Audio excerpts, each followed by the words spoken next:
अस्सलाम वालेकुम नाज़रीन, सुनो न्यूज़ पर आप देख रहे हैं प्रोग्राम लाइव जामी में आपके साथ मोहम्मद अजमल जामी।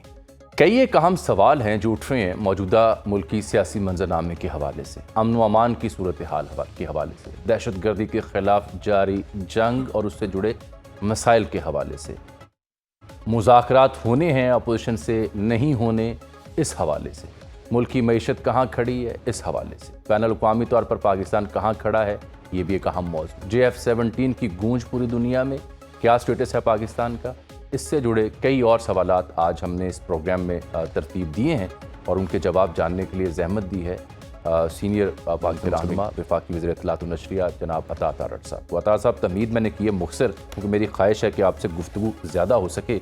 बहुत शुक्रिया, आपने प्रोग्राम के लिए वक्त दिया। सबसे पहले तो सबसे अहम मौजू जो आज का है, मैंने कल सुना बयान जनाब CM जो KP हैं सुहेल खान आफरीदी साहब का। वो कहते हैं अफ़गानिस्तान की सरजमीन अगर दहशत गर्दी के ख़िलाफ़ इस्तेमाल हो रही है तो उसके सबूत दिए जाने चाहिए।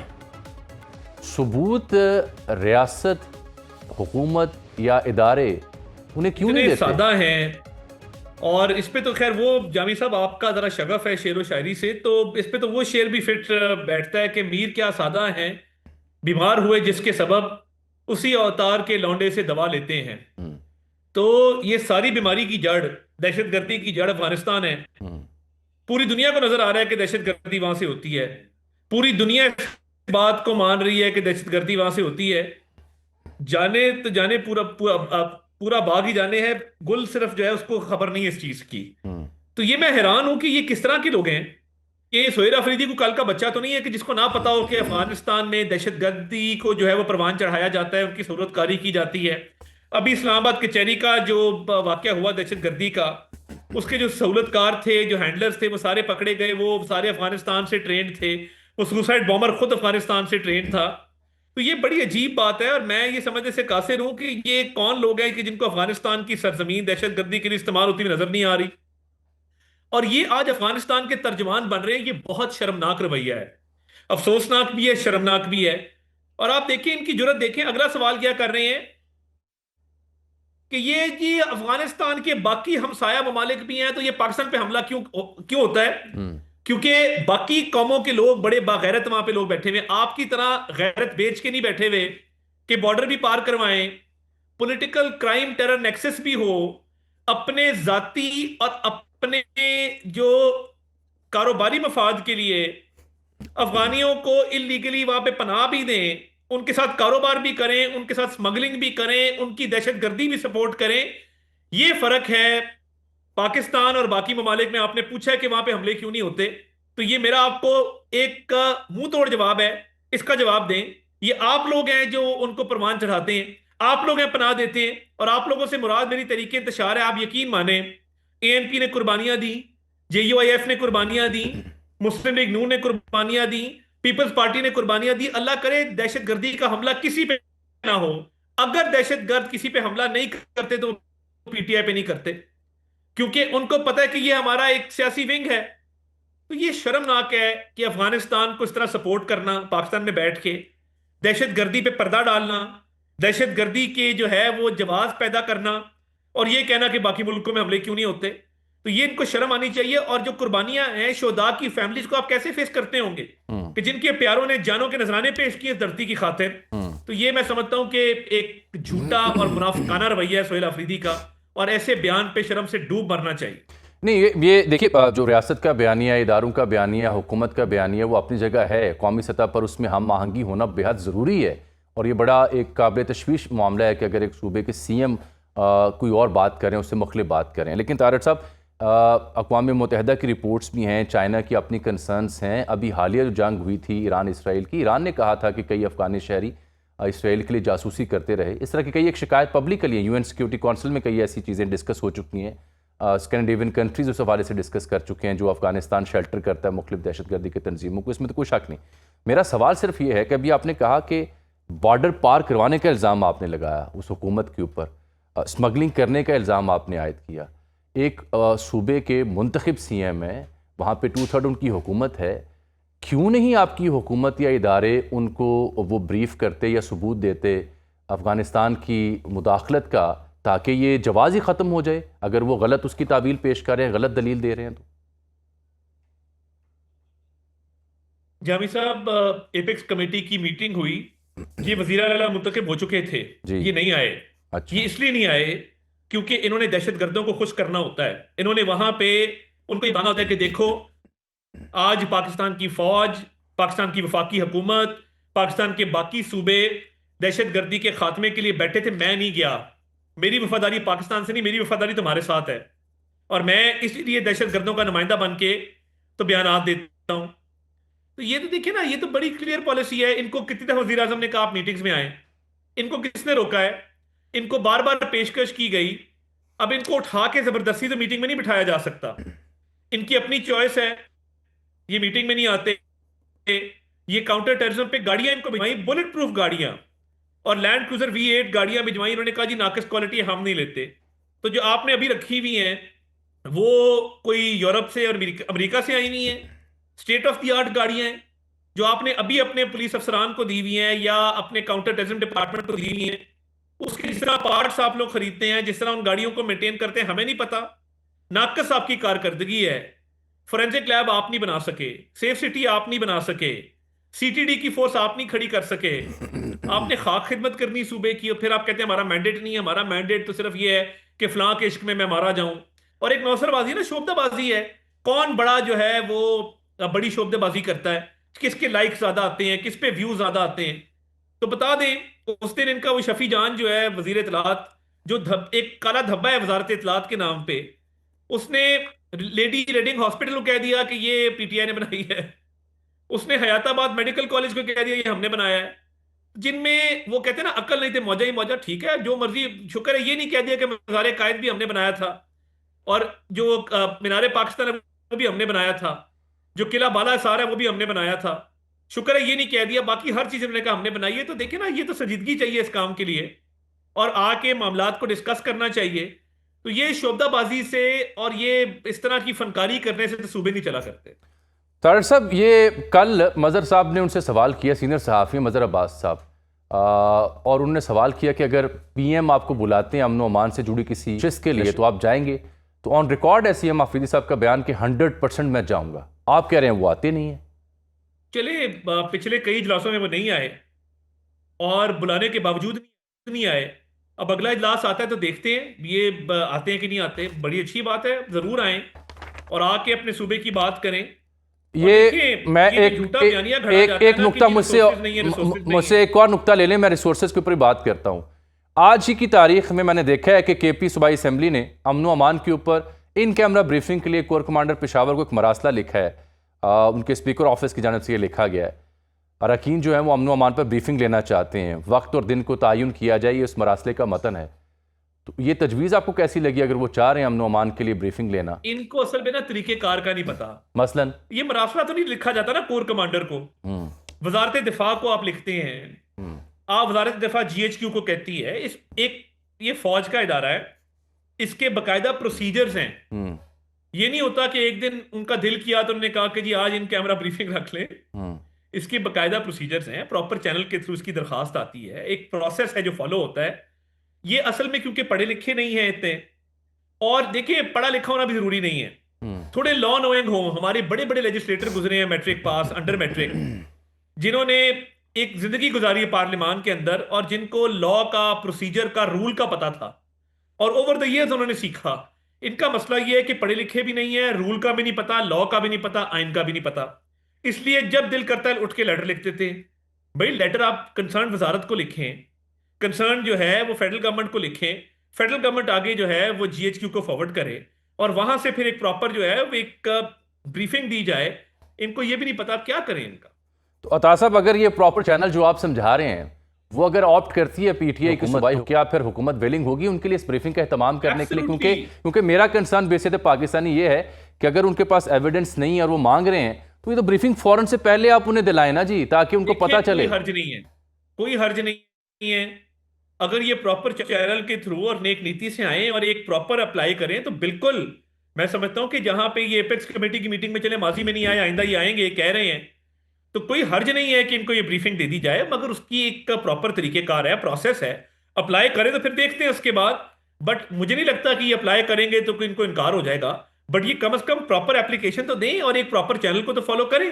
ठीक, ये उनकी दलाइल अपनी जगह, आपका जवाब अपनी जगह, जो मैं नशर भी कर रहा हूँ। लेकिन मसला ये है सर कि आपने अभी उनकी ज़रिए तलाक को काला धब्बा का इतलात के नाम पर, साथ आपने इल्ज़ाम लगाया कि वो सरकार जो वहाँ बैठी है वो बॉर्डर पार करवाने का इल्ज़ाम और स्मगलिंग का इल्ज़ाम लगाया। इस कदर संगीन इल्ज़ामात के साथ एक कौमी बयानिया या मुफाहमत के नाम की शय या दहशतगर्दी से निमटने के लिए एक फनल्टी के साथ अप्रोच कैसे तश्कील पाएगी, जब आप एक ज़िम्मेदार पोजीशन पे होके ये इल्ज़ाम लगाएंगे, वो ज़िम्मेदार पोजीशन पे होके कहेंगे कि नहीं, अफगानिस्तान के दलाइल हमने देने हैं। देखिए, बात यह है, जो खवातीन के बारे में ये जिस तरह की जबान इस्तेमाल करते हैं, पहली हमारे माशरे में एक मिसोजनी है, एक मेल डोमिनेटेड सोसाइटी है, उसमें खवातीन के बारे में। और मैं देखें, पंजाब की वजीर इत्तलात के बारे में जिन्होंने बात की, इनको उस पर माजरत करनी चाहिए। तालिबान की सपोर्ट करते हैं क्योंकि उनके पास वेपन है, उनसे ये डरते हैं। उन्हें ये कहते हैं कि जी इनकी आपके पास क्या सबूत है कि ये तालिबान जो है ये दहशतगर्दी में मुलविस हैं। हाँ, उस्मा बुखारी पे इल्जाम 2 मिनट में लगाएंगे क्योंकि ये औरत को कमजोर समझते हैं। ये समझते हैं कि औरत पे इल्जाम लगा दो, तालिबान से डर जाओ। ऐसी बुजदली पे लानत मैं भेजता हूं, और ऐसी बुजदली पे इनको शर्म से डूब मरना चाहिए कि जहां पे खातून पे इल्जाम लगाना ठीक है टीवी पे बैठ के, बट तालिबान से जो है वो हाथ जोड़ के माफी मांग के बात करते हैं ये लोग। तो ये तो डबल स्टैंडर्ड नहीं ना होने चाहिए। खातून की भी उतनी इज्जत करें जितनी तुम तालिबान की करते हो, मगर तुम्हें शर्म नहीं आती तो नहीं करोगे। तो तारिक साहब, वो बात आपकी अपनी जगह ठीक है, लेकिन मेरा ख्याल उन्होंने बाद में उस पर माजरत भी की, और सीएम आफरीदी ने भी मीना खान के स्टेटमेंट के ऊपर कहा था कि ये नाकाबिले दिफा है, उन्हें ये बयान नहीं देना चाहिए था। लेकिन जैसे सिंध में उन्हें अजरक और सिंधी टोपी पहनाई गई, तो वैसे पंजाब भी अगर उनका इस्तकबाल कर लेता तो क्या हरज था? देखिए, बात यह है कि अगर तो ये आते वहां पे नेक नीति के साथ अच्छे जज्बात का इजहार करते, और वहां पे हुकूमत को कहते कि हम आ रहे हैं और हम बातचीत करना चाहते हैं डेवलपमेंट प्रोजेक्ट्स के ऊपर, हम infrastructure development, education, health, social protection, इन पे बात करना चाहते हैं। जिस तरह के अग्रेसिव मोड में ये आए थे, जिस तरह के बयानात देते हुए ये आए थे, तो कोई भी हुकूमत होगी वो क्यों इनको वेलकम करेगी? या तो ये देखे ना, एक भमांगी नजर आती, एक नजर आता कि जी एक कोऑपरेशन है, एक ताउन है, और ये आ रहे हैं कि पीकेएलआई जैसा अस्पताल बनाना चाहते हैं, ये आ रहे हैं ये फोरेंसिक लैब बनाना चाहते हैं, ये आ रहे हैं ये एक दानिश यूनिवर्सिटी बनाना चाहते हैं, आईटी यूनिवर्सिटी बनाना चाहते हैं, सौ बिस्मिल्लाह।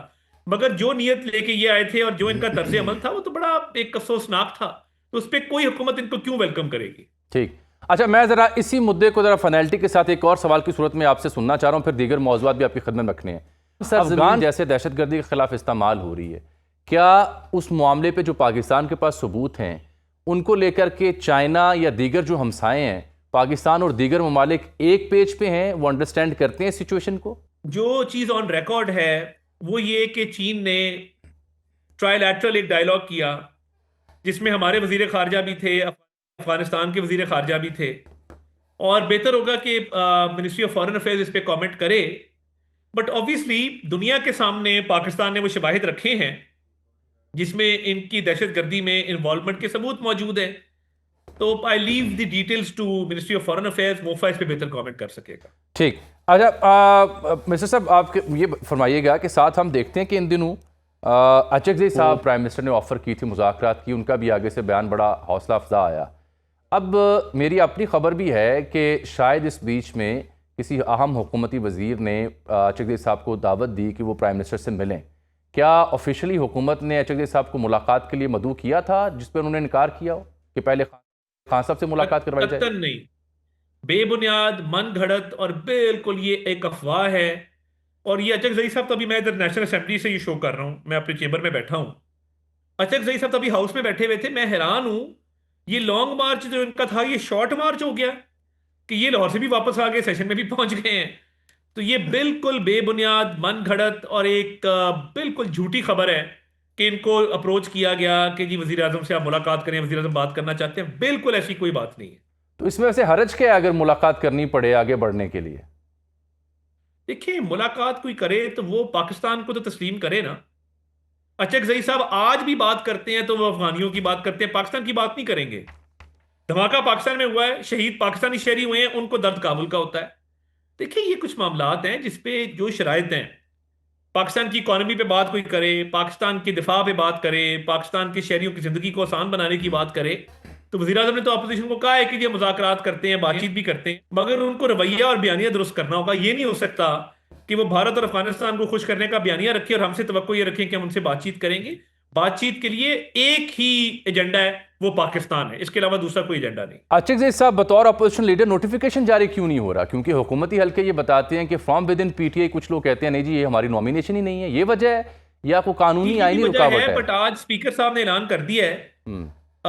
ये वजह बिल्कुल है कि पीटीआई के अंदर भी डिवाइड पाया जाता है। वो कहते हैं कि महमूद खान अचकज़ई हमारी पार्टी के नहीं हैं, इसलिए वो इस पे थोड़ा तजब्जुब का शिकार है। बट अदरवाइज स्पीकर साहब ने आज ऐलान किया है कि कल 3 बजे तक वो ये कागज वसूल करेंगे, बल्कि परसों 3 बजे तक वो कागज वसूल करेंगे और ये नॉमिनेशन दें अपनी, तमाम मेंबर साइन करें, तो वो कहते हैं कि मैं इस पर गौर करूंगा। आशिक ज़ैद साहब ने एक ताज़ा ट्वीट भी किया है, आपकी नज़र से गुजरा है, जहां वो कह रहे हैं मुझे खतरा है कुछ महीनों में कुछ इलाके ये कहेंगे कि नया इमरानी मुआहिदा हमारे साथ किया जाए, एक नई आइन साज असम्बली बनाई जाए।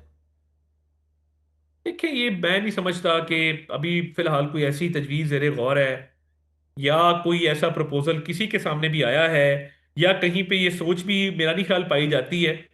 तो ये क्या सराहियां हैं और बड़ा एक मैं समझता हूँ कि अभी ये बिल्कुल रूमर्स हैं, इसमें कोई हकीकत नजर नहीं आती।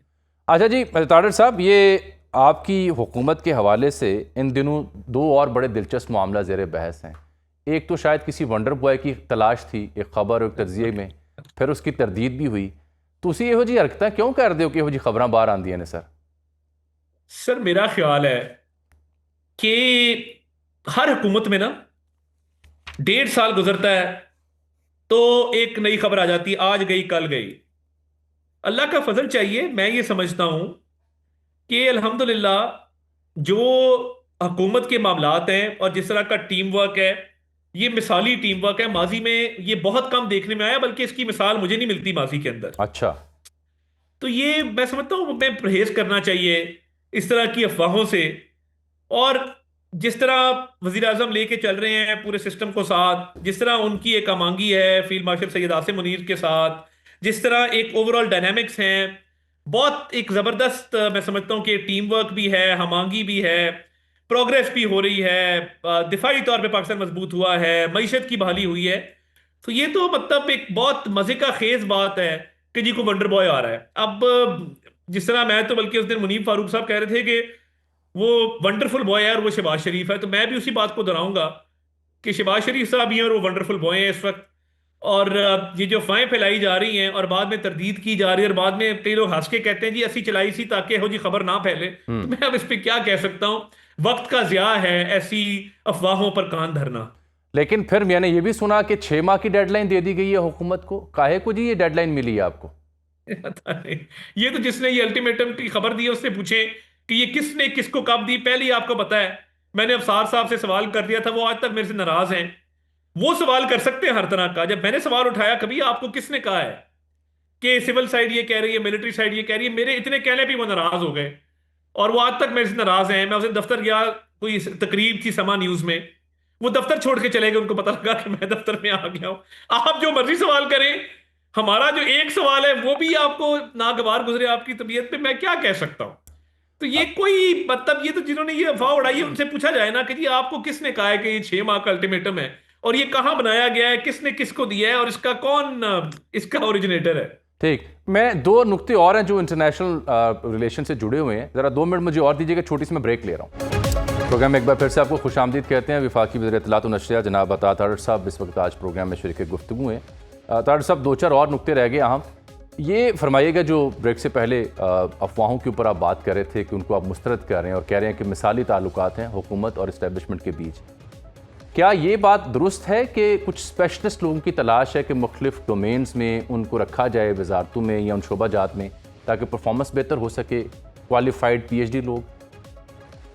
देखिए, मैं ये समझता हूँ कि ऑलरेडी हुकूमत जो है वो बड़ी एक बेहतरीन इम्तजाज है एक्सपर्ट्स का और पॉलिटिकल लोगों का।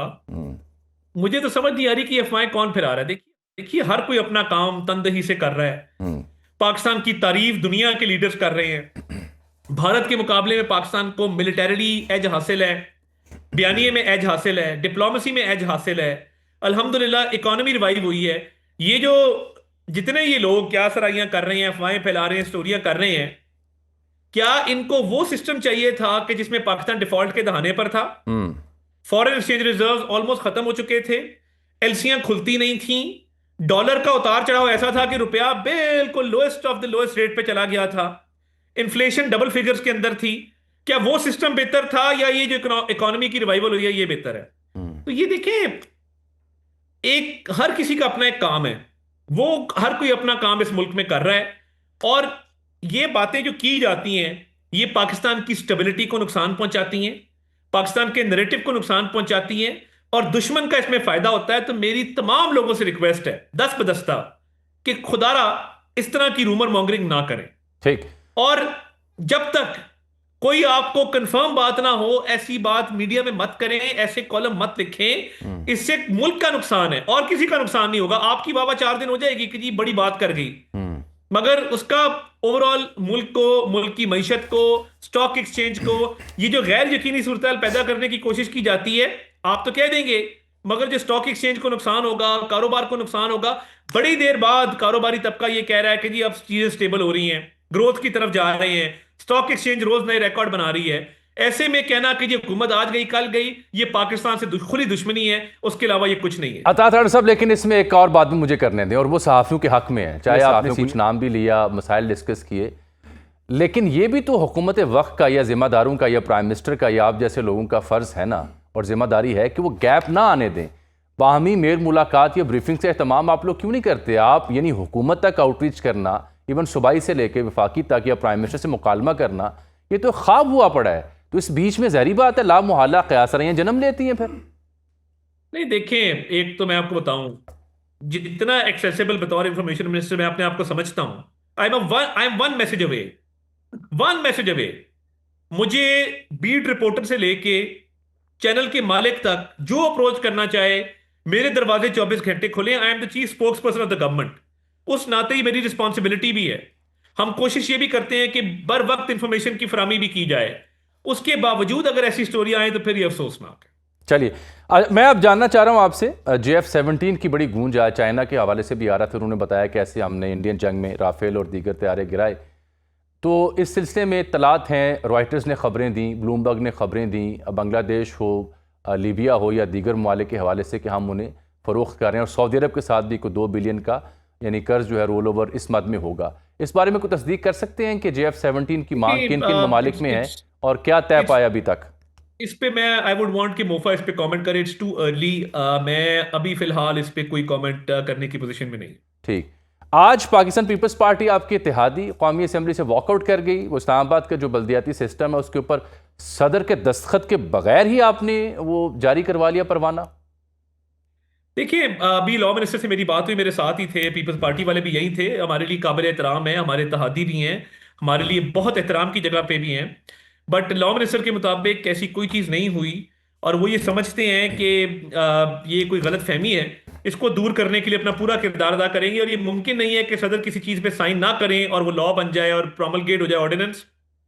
इट्स नॉट पॉसिबल, इसको क्लियर करेंगे इंशाल्लाह ताला। अता ताड़ साहब, आपके जो मुखालिफिन हैं उनको तो आपने हदफ पे रखा, जवाब दिया, लेकिन मेरे सामने अभी जनाब ख्वाजा साद रफीक साहब का एक ट्वीट है। उस ट्वीट के 3-4 जुमले मैं आपको सुना देता हूँ और मुझे आपका कमेंट चाहिए। वो कहते हैं, इंसाफ और मसावात के बुनियादी उसूलों की रोशनी में आइन और कानून की हुक्मरानी ही एक रियासत की सलामती की बुनियाद है। आज़ाद और गैर जानिबदार अदलिया, जमहूरी रवैये, शफाफ, फ़आल और बाइख्तियार जमहूरियत और मुआशी इंसाफ कानून की हुक्मरानी को यकीनी बनाता है। वो ये कहते हैं कि कभी कभार एक चिंगारी शोला और शोले से अलाव बनकर जंगल की आग बन जाती है, फिर कोई फायर ब्रिगेड काम नहीं आते। बैरूनी दुश्मन हमेशा ऐसे लम्हात के मुंतज़िर रहते हैं। पहल सियासतदानों को ही करना होगी, आज नहीं तो कल, कल नहीं तो परसों। देखिए, वो एक ओवरऑल पॉलिटिकल कंसेंसस की बात कर रहे हैं, वो ओवरऑल एक नेशनल डायलॉग की बात कर रहे हैं। बिल्कुल, वजीर आजम ने भी यही कहा, बातचीत करें। तो देखिए, बात यह है कि मुखालिफिन को तो मैंने दहशत गर्दों को सपोर्ट करने पे जो है वो तनकीद का निशाना बनाया।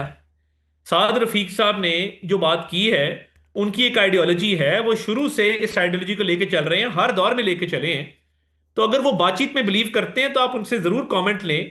और बातचीत की तो हर कोई बात कर रहा है, स्पीकर नेशनल असेंबली बात कर रहे हैं, प्राइम मिनिस्टर बात कर रहे हैं।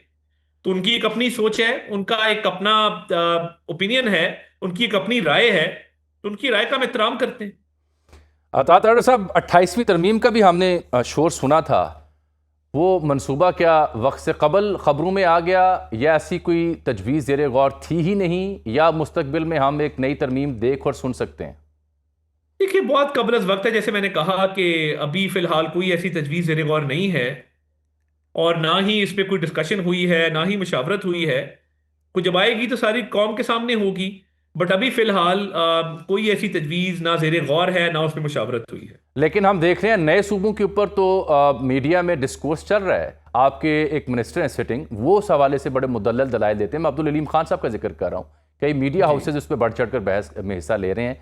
गवर्नमेंट कहाँ खड़ी है नए सूबों के क़याम के हवाले से? नून लीग की मैं बात कर रहा हूँ, देखिए पाकिस्तान ये मुस्लिम लीग नून की जो हुकूमत है। देखिए ये बिल्कुल इस पे अलीम खान साहब भी बात कर रहे हैं, एक और चैनल के ओनर हैं वो भी बात कर रहे हैं। कुछ लोगों का ये मौकफ रहा है बहुत अरसे से। चौधरी शुजात साहब का ये मौकफ रहा है बहुत अरसे से। बहुत सारे लोग इस पे बातचीत करते रहे हैं। तो देखिए, ये उनकी अपनी राय है। इसके ऊपर अभी हुकूमत की तरफ से ना तो कोई ऐसी मशावरत की गई है, ना कोई हतमी शक्ल दी गई है किसी भी प्रपोजल को। और ये अगर होना है, जब भी होना है, तो इस पे एक वसीतर मशावरत होगी तमाम सियासी जमातों के अंदर, सूबाई हुकूमतों के साथ, तमाम मामलात को लेके। अभी फिलहाल इस पे कोई मैं समझता हूं कि अभी ना मुशावरत हुई है, ना इस पे कोई हुकूमत की तरफ से कुछ स्टांस लिया गया है। आपके इत्तेहादी पाकिस्तान पीपल्स पार्टी बिलावल भुट्टो जरदारी साहब लाहौर आए हुए थे चंद हफ्ते पहले। उन्होंने ऑन रिकॉर्ड कहा कि जो यानी हम मजीद सूबों के ऊपर बात करने की बजाय जिसके ऊपर इत्तफाक हुआ पड़ा है, पंजाब असम्बली की रेजोल्यूशन है, उसके ऊपर एक सेनेट की कमीशन रिपोर्ट बनी हुई है 2012-13 में, जनूबी पंजाब बहावलपुर सूबा, जिसके ऊपर इत्तफाक राय है। वो कह रहे हैं कि वो तो पहले बनाए ना, बाकी बात बाद में करें। तो क्या आप उनके इस मुतालबे की हिमायत करते हैं? देखिए, जैसे मैंने कहा कि एक मशावरत और मजीद डिस्कशन और एक कंसेंसस चीज़ों के ऊपर रिक्वायर्ड है। तो बिल्कुल करारदाद मंजूर हुई हुई है, और इस पे मजीद मशावरत करके तो आगे बढ़ना चाहिए। बट अब ये कब मशावरत होती है, किन टर्म्स ऑफ रेफरेंस के तहत होती है, कौन सी बॉडी इस पे मशावरत करती है, ये कभी कबल वक्त होगा कहना। अभी आज आपने कराची में कहा एक मुज़ाकरे से खिताब करते हुए कि फेक न्यूज़ बड़ा चैलेंज है और हुकूमत अकेले उससे नहीं निमट सकती। तो फिर क्या आप सोशल मीडिया को रेगुलेट करना चाह रहे हैं, पाबंदियां आयद करना चाह रहे हैं? क्या सोल्यूशन है आपके पास फेक न्यूज़ का? नहीं, देखिए, इस पे ऑलरेडी कानून बन चुका है, पीका अमेंडमेंट हो चुकी, NCCIA, social media regulatory and protection authority, SMPRA. तो ये सारी चीज़ें जो हैं, इस पे कानून बन चुका। अब इसके स्ट्रक्चर्स बनाए जा रहे हैं, इसकी एग्जीक्यूशन की तरफ जा रहे हैं, इम्प्लीमेंटेशन इसकी देखी जा रही है। तो ये तो ऑलरेडी एग्जिस्ट करते हैं। तो मैं समझता हूँ कि टाइम के साथ जब इसकी जूरिस्प्रूडेंस डेवलप होगी और इसके मामलात आगे बढ़ेंगे, तो मजीद इसके अंदर बेहतरी आएगी। बहुत शुक्रिया जनाब अता तारिर साहब, वफाकी वज़ीर इत्तलात व नशरियात, आज प्रोग्राम में शरीक गुफ्तगू थे। नाज़रीन, यहाँ प्रोग्राम में एक छोटी सी ब्रेक आया चाहती है, मिलते हैं आपसे इस ब्रेक के बाद। प्रोग्राम में एक बार फिर से आपको खुशामदीद कहते हैं। अभी हमें ज्वाइन कर रखा है पाकिस्तान पीपल्स पार्टी के सीनियर रहनुमा जनाब कादिर खान मंदुखेल साहब ने। पाकिस्तान तहरीक इंसाफ के रहनुमा भी हमें ज्वाइन करेंगे। साथ ही बात करना चाह रहा हूँ मैं सुहेल खान अफरीदी साहब का जो दौरा था कराची का, और उस बीच जो उनके प्लान्स थे, जो तकारीर थी, एक मुद्दा तो हमने हाईलाइट किया है अफगानिस्तान के हवाले से जो उनकी सोच है। लेकिन कादिर भाई, मैं आपको जहमत इसलिए देना चाह रहा हूँ आज के प्रोग्राम में कि जिस तरह से जुमे के रोज़ सईद गनी साहब ने उन्हें खुशामदीद कहा, अजरक पहनाई, टोपी पहनाई, फिर मेयर साहब ने कहा कि वो उन्हें निहारी खिलाने को तैयार हैं, सीएम साहब से उनकी मुलाकात तय थी, जलसे की इजाज़त भी दे दी गई। Then what went wrong? People's party पीछे क्यों हटी? जलसे की इजाज़त से लेके दीगर मामलात, सीएम से मुलाकात भी ना हो पाई, क्या हुआ ऐसा? जी अजमल जामी साहब, पहले तो ये बताओ पीपल्स पार्टी अटी कहाँ अपने से? अगर हमने अटना था तो परमिशन क्यों दिया है? और आपको याद होगा कि आलिम आदिल शेख साहब जो इनका सिंध का सदर है, उसने कहा कि 5:30 बजे तक का मैं इंतजार किया है, और उनको एनओसी मिला है 6 बजे। आधे घंटे के फर्क से उन्होंने कहा भाई हमें जो है ना वो कंटेनर नहीं मिल रहे हैं। हमारे सूबाई वजीर नासिर हुसैन शाह साहब ने कहा मैं आपको करा देता हूँ, वेल्डर मैं करके देता हूँ। उसके बाद से लेके तकरीबन 32 घंटे का गैप है। 32 घंटे में वो एक कुर्सी नहीं लगा सके, एक कंटेनर नहीं रख सके, एक लाइट नहीं लगा सके, क्योंकि आलिम आदिल शेख साहब ने अगली सुबह एयरवाई और जियो पे मैंने खुद देखा, उनकी पट्टी चल रही थी कि हमारा काम तो स्ट्रीट मूवमेंट था, जलसा तो था ही नहीं। और वही हुआ, उन्होंने बजाय जलसागाह की तरफ जाने का उन्होंने इधर उधर घूमना शुरू कर दिए। अब आप मुझे बताओ कि 40-50 गाड़ियां यकीनन साथ होंगे, 40-50 गाड़ियों के साथ अगर आप कराची की सड़कों पे जाएंगे तो ट्रैफिक तो जाम होगा। अभी मैं पिछले 1 घंटे से अपने दफ्तर से, जो आधे घंटे का रास्ता है, मैं रवाना हूँ और पता नहीं आगे कितने घंटे लगे। यहाँ तो रोज का मामूल है, आज पूरा कराची फिर जाम है। आज तो कोई जलसा नहीं है क्योंकि वजीर आला साहब घूम रहे 40-50 गाड़ियों में कराची के मुख्तलिफ इलाकों में, तो ट्रैफिक तो जाम होगा। और कल भी यही था, इतवार वाला दिन लोग घूमने फिरने निकलते और 40-50 गाड़ियां अगर जिस रोड पे जाएंगे वो रोड तो जाम होना था। तो पीपल्स पार्टी अपनी बात से हटी कहा। हमने क्या किया, इसके बावजूद कि मीडिया के गाड़ों पे ने पथराव किए, इसके बावजूद कि पुलिस वालों के सर फाड़े, वो आपके सोशल मीडिया ने देखा, उसके बावजूद पुलिस ने उनको सिक्योरिटी दी है। 1-2 लड़के तो मैंने खुद देखा सोशल मीडिया पे, जब पुलिस ने उसको पकड़ा था, आप यहाँ क्या कर रहे थे, कह रहे हम कैद-ए-आज़म मज़ार घूमने आए थे। इसका मतलब यह है कि वो तकरीबकार थे या कौन थे, जो कैद-ए-आज़म यानी पीटीआई के लोग तो नहीं थे। तो इसी तरह पुलिस ने अपने प्रोटेक्शन के लिए जो उनका साथ दिए, और आज भी सारा दिन वो घूम रहे थे। तो इसमें मसला क्या है? मसला तो कोई मुझे नजर नहीं है पीपल्स पार्टी ने। और दूसरी बात ये है, आप पूछे पीटीआई के दोस्त से कि जब वो 4 करोड़ आबादी वाला शहर है कराची और पूरा सिंध 6 करोड़ आबादी वाला सूबा है, जब सुहेल अफरीदी साहब आए तो कराची एयरपोर्ट पे कितने लोग थे? चलो वो बता दे, 2000 थे, 5000 थे, कितने थे? चलो 25 करोड़ तो नहीं थे, 4 करोड़ तो नहीं थे जो ये दावा करते हैं 25 करोड़ लोग हमारे साथ हैं। उसके बाद 2 दिन तक वो कराची और हैदराबाद के सड़कों पे घूमते रहे, कितने लोग थे? आप जरा फुटेज तो मंगा ले। और फिर आखिरी दिन जाके उसने जाके मेन जो एक चौक है, जो पूरा दिन वो होता है, जो हम उसको वो कहते हैं नुमाइश चौक कहते हैं, वो सारा दिन बंद होता है, इवन कि इतवार वाले दिन रश होता है। वहां पे आपने लोगों से खिताब करके और अपना सारा मुद्दा बयान कर दिए, पीपल्स पार्टी को बुरा भला कर। ठीक है, कोई बात नहीं है। आपको अगर पीपल्स पार्टी के बुरा भला से आपकी क्राउड बढ़ जाती है तो हम खुशी है, हम वेलकम करते हैं आपको, आइंदा भी करेंगे आपको वेलकम। कादिर भाई, एक मसला है, आपने अभी कहा कि इतवार वाले दिन लोग घूमने फिरने निकलते, यानी जो सुहेल खान अफरीदी को सुनने आए हुए थे लोग, वो घूमने फिरने आए हुए थे या पीटीआई के कुछ लोग बाहर निकले हुए थे, पीटीआई के चाहने वाले निकले हुए थे? ये मान लेने में हर्ज क्या है कि पीटीआई के लोग आए हुए थे बाहर? अपील तो अल्ताफ हुसैन साहब ने भी की है, तो एमक्यूएम लंदन के भी लोग थे। वो तो अल्ताफ हुसैन का वीडियो देख ले, उसने अपने लोगों को बोला है जाए पीटीआई के जुलूस में शिरकत कर ले। और दूसरी बात मैं ये कहना चाह रहा हूँ, यकीनन वो घूमने फिरने आए थे, यकीनन उसका हक है घूमना फिरना। आलिम आदिल शेख का आपको मैंने बयान बताया उसके। तो सवाल ये कि ये सारी चीजें करके पीपल्स पार्टी ने कहाँ रुकावट डाली? पीपल्स पार्टी ने तो तकरीबकारी को रोकने की कोशिश की है और अल्हम्दुलिल्लाह कर दी हमने कोशिश। तो ऐसा नाखुशगवार वाकया नहीं है। पीपल्स पार्टी ने तो जो लोग मीडिया के लोगों पे पथराव कर रहे थे, पुलिस वालों के उस पे पथराव कर रहे थे, उसको हमने रोका। हमने तो हर तरह से उनको प्रोटेक्ट किया है। 2 दिन तक वो हमें शुक्रिया अदा कर रहे थे। आखिरी दिन जब वो जलसा नहीं कर सके, और इवन के नासिर हुसैन शाह साहब ने बोला कि अगर 30 घंटे में भी आप अगर जलसा कुर्सियां अरेंज नहीं कर सकते जो हम करा के देते हैं, आप अगले दिन कर ले, पीर वाले दिन कर ले। तो जब पीर वाले दिन, आज तो कोई जलसा नहीं, मैं दोबारा रिपीट करूं, पूरा कराची जाम है आज भी। तो मैं ये समझ रहा हूं कि मैं जरा आलमगीर खान साहब का ले लूं, आलमगीर खान साहब का मौक़िफ़ ले लूं, कराची से पाकिस्तान तहरीक इंसाफ के रहनुमा हैं। आलमगीर खान साहब, बहुत शुक्रिया आपके। हाँ, भी सीएम अफरीदी मुखातिब थे अभी। जनाब कादिर खान मंदोखेल साहब कह रहे हैं कि ये मसला तो आपका था, जलसे की इजाज़त मिल गई थी, कुर्सियाँ और दीगर इंतजाम आप पूरे नहीं कर सके, 32 घंटे का टाइम था, फिर आप नुमाइश के मुकाम पर खड़े होकर आपने बस लोगों से खिताब किया, लोग तो बस घूमने फिरने आए हुए थे। अल्ताफ हुसैन साहब ने भी कहा हुआ था कि आपके जलसे में जाएं, तो बस सैर व तफरीक के लिए लोग निकले थे, लोग आपके लिए निकले नहीं हैं, और हमने किसी मुकाम पर भी कोई रुकावट खड़ी नहीं की। ये कादिर खान मंदोखेल साहब ने अभी थोड़ी देर पहले मेरे प्रोग्राम में बात की है, हमारे साथ मौजूद भी हैं, आपको सुन भी रहे हैं। जी देखें, इन्होंने अपना मजाक उड़वाया, इन्होंने जमहूरियत का मजाक उड़ाया, और देखिए ऐसे बयान देने की जरूरत ही नहीं थी अगर ये हरकतें करनी थी। पहले कहते जमहूरियत के चैंपियन अलमबरदार बनते कि हम टोपी अजरक पेश कर रहे हैं, हमारे मेहमान हैं और बड़ी रिवायात का ख्याल रखेंगे और यहाँ प्रोटोकॉल भी दिया जाएगा। बाद में हैदराबाद से निकलते हमारे सीएम इनके मेहमान, और रास्ते में कोई दर्जन जगहों पे रुकावटें खड़ी करती, इनकी पुलिस रुकावटें खड़ी करती वहाँ, और वो मीडिया ने भी रिपोर्ट किया।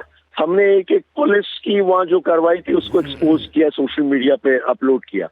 नेक्स्ट डे जलसे की एनओसी के बावजूद इनकी पुलिस वहाँ टेयर गैस करती, वहाँ शेलिंग करती, लोगों को गिरफ्तार करती, जलसा गाह सील करती, वेंडर्स को जाने नहीं देती, हमें अरेंजमेंट्स नहीं करने देती। ये इनकी जमहूरियत है। और बात यह है कि एक्चुअली फॉर्म 47 वाले हों या ये है तो एक ही टोला सारा, इन्होंने थोड़ी अवाम को या जमहूरी रिवायत का ख्याल रखना, इन्होंने उन हलकों को खुश करना जिन्होंने इक़्तिदार दिया इनको, और यही इसी में इनका सर्वाइवल है। तो इनको इनके क्या अपनी साख्त है ही नहीं कोई साख्त। और अफसोस तब होता है कि मोहतरमा बेनज़ीर की पार्टी, जुल्फ़िकार भुट्टो की पार्टी, जब उसमें से ये चीज निकल के सामने आती तो अफसोस जरूर होता कि एक सियासी जमात का भी ये हाल हो गया है। ठीक, बहुत शुक्रिया आपका आलमगीर खान साहब, आपने वक्त दिया। कादिर भाई जरा मुख्तसर फरमा दें कि रुकावटें खड़ी की आपने दर्जनों जगहों पे, वो तो ये शिकवा कर रहे हैं। मैंने तो उनसे पूछा था कि जलसे के लिए इंतजाम क्यों ना कर सके। अजमल जामी साहब, हमने अगर रुकावटें खड़ी करनी थी तो फिर जो इजाजत क्यों दी है, और इजाजत देने के 32 घंटे बाद वो एक कुर्सी कंटेनर नहीं लगा सके, किससे रोका है? कोई फुटेज है, कोई ऐसा कोई नुसी इसके हाथ में था तो दिखा देता पुलिस को भी, कोई है कोई बयान इनका? कादिर भाई, सीएम ने मिलना था, सीएम क्यों ना मिल सके? सीएम साहब ने मिलना था, वो क्यों ना मिल सके? सीएम सिंध की तरफ से भी पेशकश थी मुलाकात की, वो क्यों ना हो पाई मुलाकात? सीएम सिंध का तो प्रोग्राम मंडे वाले दिन था, आज मुझे नहीं पता कि वो क्यों नहीं मिल सके, क्योंकि हफ्ते वाले दिन जो न्यूज मुख्तलिफ चैनल पे आया था, हफ्ते के दिन तो मुलाकात ही नहीं थी। आज वो कराची बाहर भी आए थे, मेरे दफ्तर के बिल्कुल बराबर में कराची सिटी कोर्ट है, वहां पे भी आया, कोई रुकावट नहीं था। सवाल ये सारी चीजों का जो उन्होंने हैदराबाद का जिक्र किया है आलमगीर साहब, हैदराबाद हैदराबाद जाते हुए कराची की नुक्कड़ पे इनका घर है। कादिर भाई, इससे तफसीली नशिस्त भी हो जाएगी, आप सफर भी कर रहे हैं। बहुत शुक्रिया, नाज़रीन ने अपने दोनों रहनुमाओं का मौक़िफ़ देखा और सुना। फिलहाल प्रोग्राम के लिए इतना ही, इजाज़त दीजिए, अल्लाह हाफ़िज़।